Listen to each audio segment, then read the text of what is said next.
Hey YouTube, what's going on? It's Priyanka and I'm here with a new tech review. So in this video, I'll be reviewing another laptop, and this is something I got as a present from my parents, so shout out to them. Thank you, Mom and Dad, for buying this for me. And today I'll be reviewing the MacBook Pro 13-inch base model. So I've never really owned a MacBook really, and I thought it would be amazing to try one out.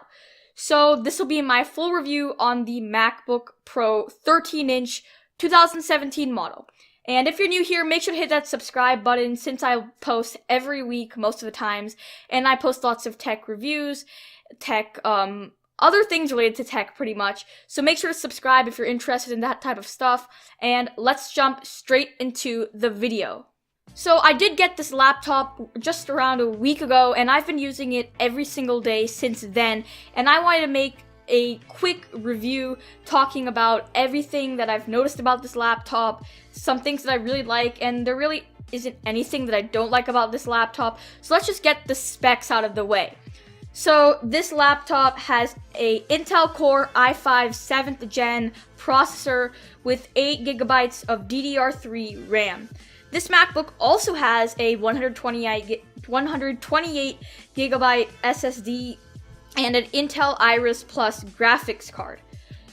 So this MacBook performs really well in all areas, and I'm just going to be using this MacBook for mainly my homework, study, stuff related to school, and editing video on my new Final Cut Pro software.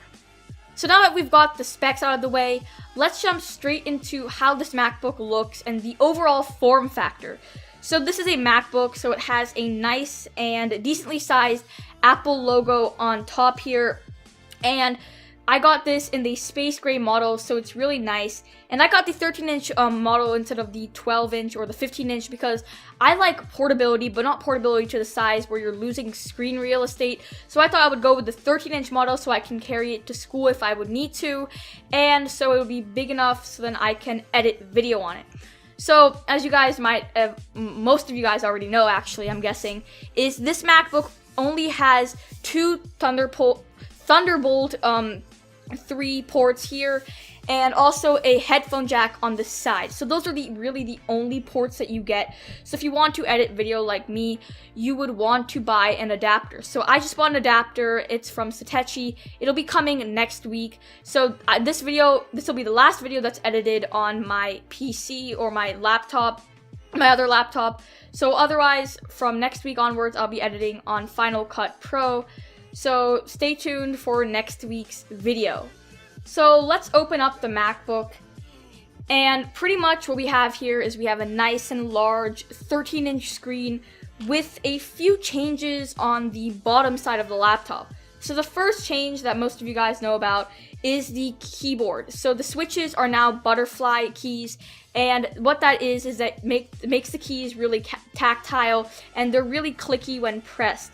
So that's nice, and they're also really nice, and I really like the color and how the new butterfly keys feel. Another change that Apple has made to their newer MacBooks is the trackpad. So the trackpad is definitely much bigger, and here is an iPhone 7, and if you put it on top, sorry guys, you guys probably can't see this, you guys can't see this of course, and the trackpad is the size of my iPhone 7. So that is pretty long, and I actually really like that. I like the two new changes to the keyboard and to the trackpad because it just makes it more enjoyable. Like the trackpad, when you're scrolling through a timeline, it's easier to go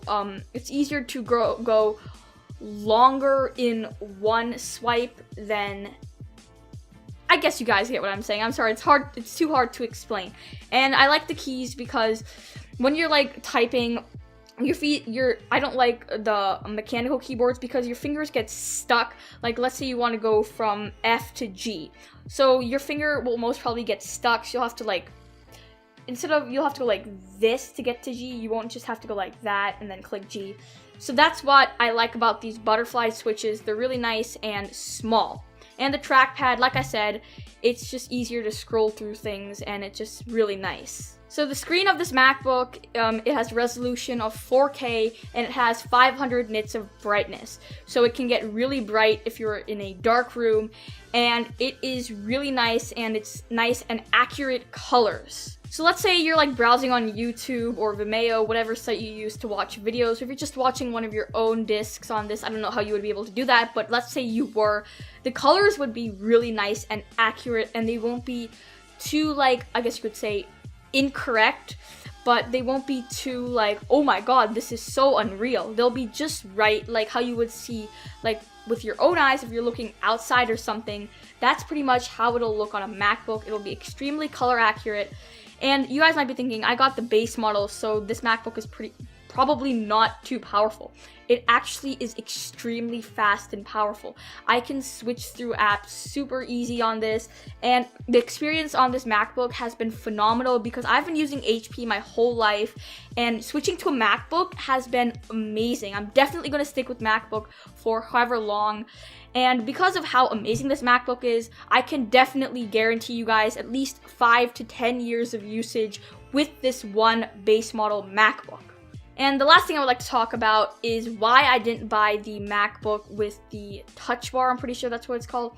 And that's because I really don't think I'll be using the touch bar. I do not like reaching up and doing all that stuff. And I tried it at the Apple Store and I did not like it like at all.